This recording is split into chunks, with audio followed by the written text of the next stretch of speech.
Merhaba sevgili arkadaşlar. Bugün günlerden 5 Aralık 2021. Yer kuşası aydın. Hava sıcaklığı yaklaşık olarak şu anda 17 dereceler civarında. 17-18 dereceler civarında.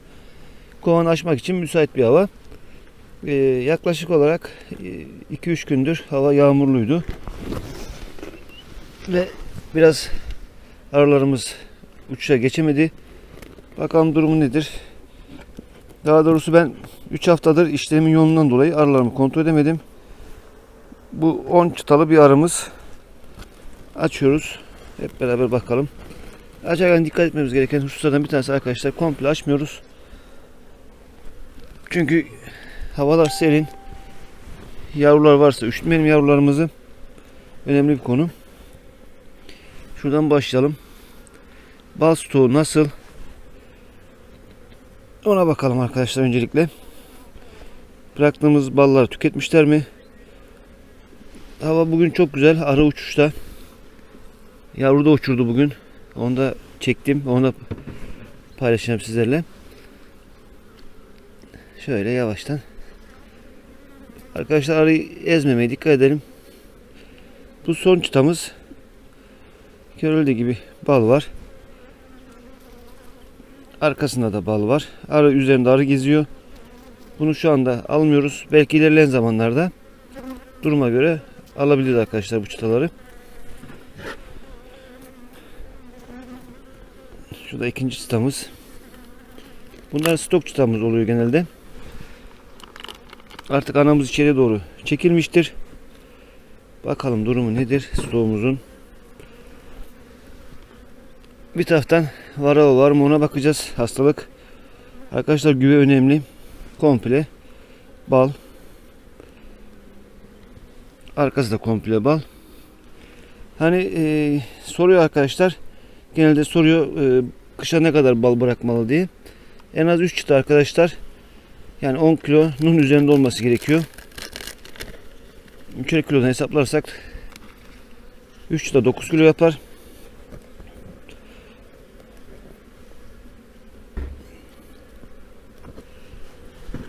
Şu anda 2 çıta stoğumuz var. Bakalım bundaki durum nedir? Evet. Anarımız buralara önceden yumurta atmış. Çıkmak üzere olan. Şurada görüldüğü gibi çıkıyor hafiften. Anamız tekrar yumurta atmış mı ona bakalım.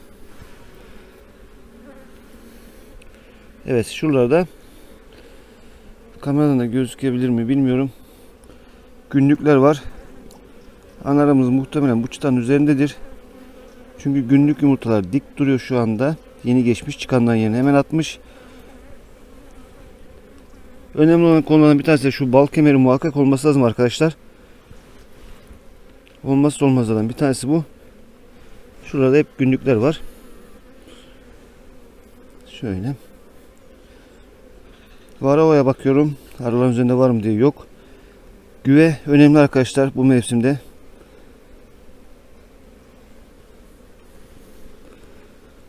Evet, arkası da aynı şekilde.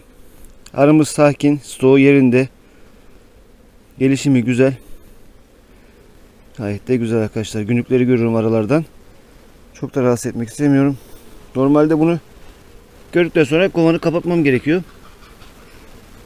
Ama sizlere de göstermek için diğer çıtalara da bakmak istiyorum. Bu formik asit aparatını ben hiç çıkarmıyorum kovanımdan. İşte kekin altında burada işte güve yuva yapmaya başlamış burada. İşte bunlara dikkat edelim arkadaşlar. Bunlar önemli konu. Gerçi bu güçlü koloni bunlar. Güçlü koloniler bir şekilde savaşır ama zayıf koloniler de bitirebilir. Gördüğünüz gibi şurada. Bunu yok edeceğiz. Şimdi bir çıta yavrulu çıtamız var. Bu da hafif olduğuna göre bu da yavru. Bunlar dediğim gibi arkadaşlar Muhsin Doğru hocamızın koloni yönetimiyle bölmüş olduğumuz bir kovandan 3 kovan elde etme yöntemiyle bölmüş olduğumuz kovanlar. Normalde ana kovanlardan bunları takviye yapmamız gerekiyor sezon sonunda. Benim işlemim yoğunluğundan dolayı yapamadık. O kovanlarımızda analarını değiştirmiş. Şuralarda kenarlarda görüldüğü gibi günlük yumurtalar mevcut. Anamızı çok aramıyoruz. Günlüğü gördüysek tamamdır. Evet, aynen buralarda da her boş kalan yere ana arımız günlüğünü atıyor arkadaşlar.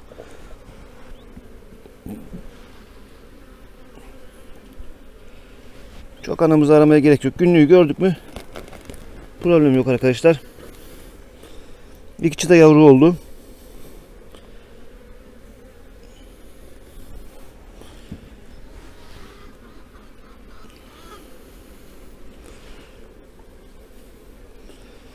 Evet.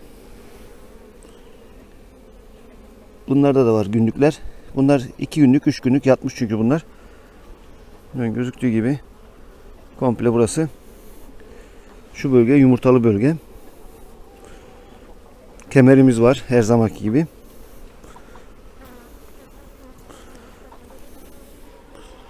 Evet. Burası da,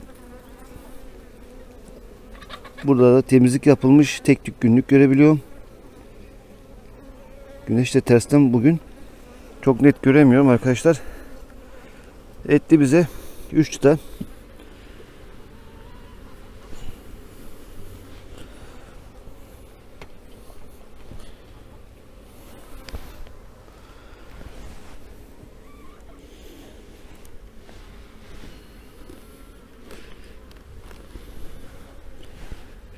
Şunları temizleyelim.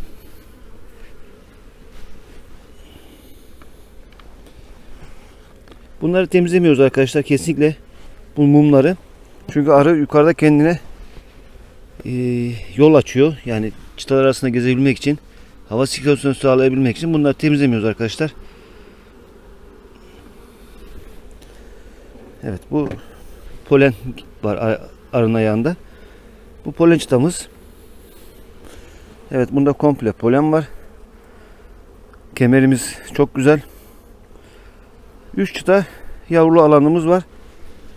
Gayet güzel arkadaşlar, kışa girerken dolu dolu 3 çıta.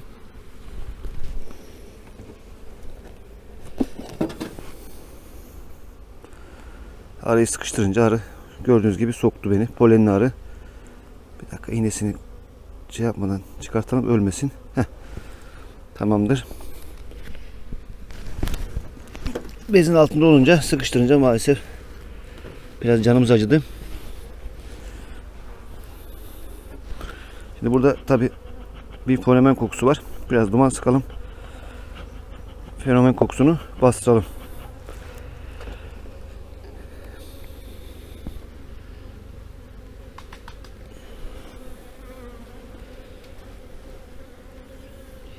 Yavaş yavaş açalım arkadaşlar. Yavaş. Acele etmeyelim. Panik yapmayalım arımızı bakarken. Gördüğünüz gibi bu da komple stok. Arımız üzerine basıyor. Bastığı için almak istemiyorum bu çıtaları. Bunlar bize baharda,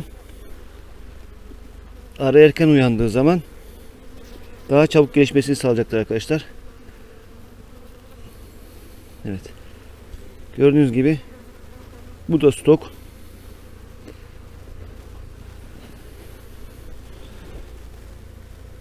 Bunları kışın alamaz arı. Bu kemerlerin üzerindekiler alacak. Bunlar emniyet sibobu olarak kalacak burada arkadaşlar.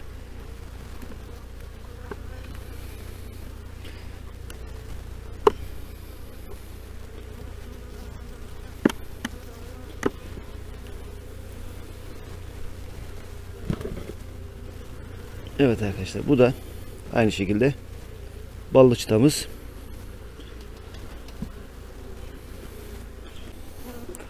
Dokuz çıtalı bir arımız bu. 9 çıtalı arımızda 3 çıta yavrumuz var. 6 çıtada stoğumuz var arkadaşlar. Gayet güzel. Yeterli. Biraz daha fazla aslında balı da olsun, ellemeyelim sezona. Erken ilkbahara bunlar stok olarak arımıza vereceğiz. Çünkü bunlar genç analı bölmelerimiz. Çabuk uyanır bunlar. Çabuk gelişimini sağlar. Yani Şubat gibi, Mart gibi uyanırsa bu arılarımız, üremeye başlarsa Nisan'ın başında kata çıkar. Şu şekilde aramız. Belki Mart'ın sonunda da havalar iyi giderse Mart'ın sonunda da kata çıkabilir. Buna yapmamız gereken hiçbir şey yok. Bir kek beslemesi yapacağım. Şerbete gerek yok. Çünkü ana arayı da çok ateşlemek istemiyoruz. Çünkü artık kışa giriyor. Havalar birden soğursa yavru üşümesine neden olabilir. Emniyet sebep olarak kek vereceğim ben buna. Hani arı strese girmesin diye. Hastalık yok, güve yok. Yumurta arımız salkıma geçerse eğer, o zaman belki bunları alıp baharda tekrar geri vermem gerekir. Tabi bunları aldığımız zaman bunlara kovan numarasını yazacağız. Tekrar arı kovana vereceğiz. O şekilde kovanımızın durumuna bakacağız arkadaşlar. Evet, bir sonraki videoda görüşmek ümidiyle arkadaşlar. Hoşça kalın, dostça kalın, sağlıcakla kalın.